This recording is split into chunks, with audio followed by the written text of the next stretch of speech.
அறிக்கையில திமுக நீட் தேர்வு ரத்து செய்யப்படும் அப்படின்னு சொல்லிட்டு இருக்காங்க. இப்போ திரும்பவும் அனைத்து கட்சி கூட்டம் கூட்டப்படும் அப்படின்றத முதலமைச்சர் சொல்லியிருக்காரு. ஏங்க அவரு நீட் தேர்வு ரத்து செய்யப்படும் என்று மக்கள்கிட்ட வாக்கு பெறுவதற்காக வாக்கு கொடுத்துட்டாரு திமுக சார்பா.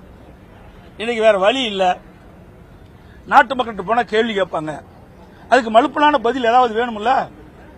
அதுக்காகத்தான் இந்த நீட் தேர்வு சம்பந்தமா அனைத்து கட்சி கூட்டத்தை கூட்டம் சொல்லியிருக்காரு. ஏன் இதற்கு முன்பு தேர்தல் நேரத்தில் தேர்தல் அறிவிப்பு வெளியிட்டீங்களா திராவிட முன்னேற்ற கழகத்தின் சார்பா? அப்ப என்ன சொன்னீங்க? திமுக ஆட்சிக்கு வந்தவுடன் முதல் வேலை முதல் கையெழுத்து நீட் தேர்வு ரத்து செய்யப்படும். இதுவரைக்கும் பதிலே இல்லை. கிட்டத்தட்ட ஒரு 10 நாளைக்கு முந்தி நினைக்கிறேன் சட்டமன்றத்தில் இந்த நீட் தேர்வு குறித்து பேசிக் கொண்டிருந்த பொழுது முதலமைச்சர் அவர்கள் கருத்தை தெரிவித்தார். இது நீதிமன்றத்தில் இருக்குது, எங்களால முடியாதுன்னு சொல்லிட்டார். அப்புறம் எதுக்கு அனைத்து கட்சி கூட்டம் போடுறீங்க? ஏற்கனவே சட்டமன்றத்தில் உங்களுடைய கருத்தை தெரிவிச்சிட்டீங்க. நீதிமன்றத்தில் உச்ச நீதிமன்றத்தில் இந்த வழக்கு நிலுவையில் இருக்குது, அதனால இது எங்களால முடியாதுன்னு சொல்லிட்டீங்க.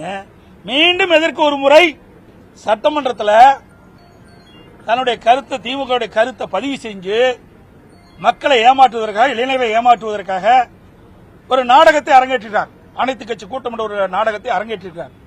ஏன்னா தேர்தல் வந்தா போய் மக்கள்கிட்ட கேட்கும் போது இதை கேள்வி கேட்பாங்கள, அதை மக்களிடத்திலிருந்து தன் தவறை மறைப்பதற்காக இந்த அனைத்து கட்சி கூட்டத்தை கூட்டாங்க. நாங்களும் தாங்க தீர்மானம் நிறைவேற்றணும், நாங்க மட்டும் சும்மாவா இருந்தோம். நீட் தேர்வு தமிழகத்துக்கு விதிவிலக்கு அளிக்க வேண்டும் என்று தீர்மானம் நிறைவேற்றி மத்திய அரசு அனுப்பணும். நீதிமன்றத்தில் நாங்கள் போராடினோம். அப்பெல்லாம் எவ்வளவு கிண்டலும் சொல்லி எங்களை பேசுனீங்க. இன்றைக்கு எத்தனை பேர் இந்த ஆட்சிக்கு வந்த பிறகு எத்தனை பேர் இன்றைக்கு நீட் தேர்வு தோல்வி வந்துவிடும் என்று உயிர் நீத்திருக்காங்க சொல்லுங்க. 20 பேர் உயிர் நீத்திருக்காங்க இது வரைக்கும், சுமார் 20 பேர். இன்றைக்கு கூட எங்களுடைய கொங்கனாபுரம் பகுதியில் ஒரு இறந்திருக்கிறார். எண்ணி பாருங்க. இவருடைய பேச்சை நம்பித்தான் அந்த மாணவர்கள் இருக்கிறாங்க. நாங்க நீட் தேர்வு ரத்து பண்ணிடுவோம் பொய்ய சொல்லி சொல்லி 4 ஆண்டு காலம் ஓட்டிட்டாங்க. இப்ப நம்ம பொய் சொல்வதற்கு வழி இல்லை. ஏன்னா சட்டமன்றத்திலே முதலமைச்சர் சொல்லிட்டார். அதுக்காகத்தான் இந்த நாடகத்தை அரங்கேற்றிருக்கிறார். இன்னைக்கு அனைத்து கட்சி கூட்டத்தை நீட் தேர்வு குறித்து அனைத்து கட்சி கூட்டத்தின் மூலமாக எடுக்கப்படணும். இதனால என்ன எடுக்க போறாங்க? ஒன்னும் கிடையாது. அண்ணா இன்னைக்கு நீட் டிராமா வெற்றிகரமா முடிவுக்கு வந்துருச்சு. Chapter close. Baahubali part 1 part 2 மாதிரி NEET part 1 part 2 part 5 close. இனி நீட்டுக்கு சாப்டர் இல்ல. ஏன்னா அது பிரசிடென்ட் ஆஃப் இந்தியா கையில் இருக்கிற வரைக்கும் தான் அவங்க ஆட்டம். கவர்னருக்கு அனுப்பிச்சேன், கவர்னர் அனுப்பல. பிரசிடென்ட் ஆஃப் இந்தியா அனுப்பிச்சேன், ஜனாதிபதி சும்மாவே வச்சிருக்காங்க. இன்னைக்கு ஜனாதிபதி அவர்கள் நிராகரிச்சு திருப்பி அனுப்பிட்டாங்க. அதாவது நீங்க சொல்லி இருக்கக்கூடிய விஷயத்தை நாங்க ஏற்றுக்க மாட்டோம், நீங்க சொல்லி இருக்கக்கூடிய காரணங்களையும் ஏத்துக்க மாட்டோம். நீட் இந்திய மக்களுக்கு தமிழக குழந்தைகளுக்கு நல்லதுன்னு பிரசிடென்ட் அவங்க திமுக அசம்பிளியில் போட்ட ரெசல்யூஷனை நிராகரிச்சு திரும்ப பதில் கடிதம் அதிகாரப்பூர்வமாக முதலமைச்சருக்கு போட்டாங்க. முதலமைச்சருடைய நீட் நாடகம் அதிகாரப்பூர்வமாக முடிவுக்கு வந்துருச்சு. அவர் புதிய நாடகத்தை தொடங்க வேண்டும் என்று அன்போடு கேட்டுக்கிறேன். அந்த புதிய நாடகத்திற்கு அனைத்து கட்சி கூட்டம் ஒரு டிராமா பண்ணுவாரு, அதுக்கு எல்லாத்தையும் கூப்பிடுவாரு வழக்கமா. அடுத்து நான் முதலமைச்சரை சேலஞ்ச் பண்றேன், சுப்ரீம் கோர்ட்டுக்கு போங்க. இதுக்கு தான் நான் காத்துக்கிட்டு இருந்தேன். ஜனாதிபதி அவங்க ரிஜெக்ட் பண்ணணும், வேற எந்த வாய்ப்பு இருக்கக்கூடாது. உங்களுக்கு இருக்கக்கூடிய ஒரே ஒரு வாய்ப்பு சுப்ரீம் கோர்ட். ஆனா சுப்ரீம் கோர்ட்டுக்கு மட்டும் போக மாட்டாங்க. ஏன்னா நீட் வந்ததே சுப்ரீம் கோர்ட் மூலமாகத்தான்.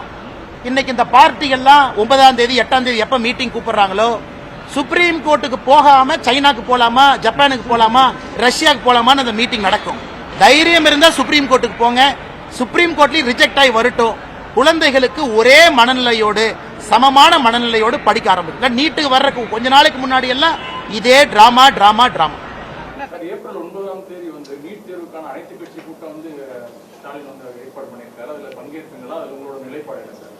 அது இந்த தேர்தல் நாடகத்தில் நான் நடிக்க தயாரில்லை. எப்பவும் அது வீண். நீட்டு தேர்வை ரத்து செய்ய முடியாதுன்னு அவங்களே சொல்லிட்டாங்க, நாங்களும் ரத்து செய்ய முடியாதுன்னு இவங்களும் சொல்லிட்டாங்க. இப்போ எதுக்கு இது? இப்போ இந்த தீர்மானம் போட்டு யார்கிட்ட கொண்டு போவீங்க? சரி, இந்த நீட்டு தேர்வை முதல்ல கொண்டு வந்த பெருமக்கள் யாரு?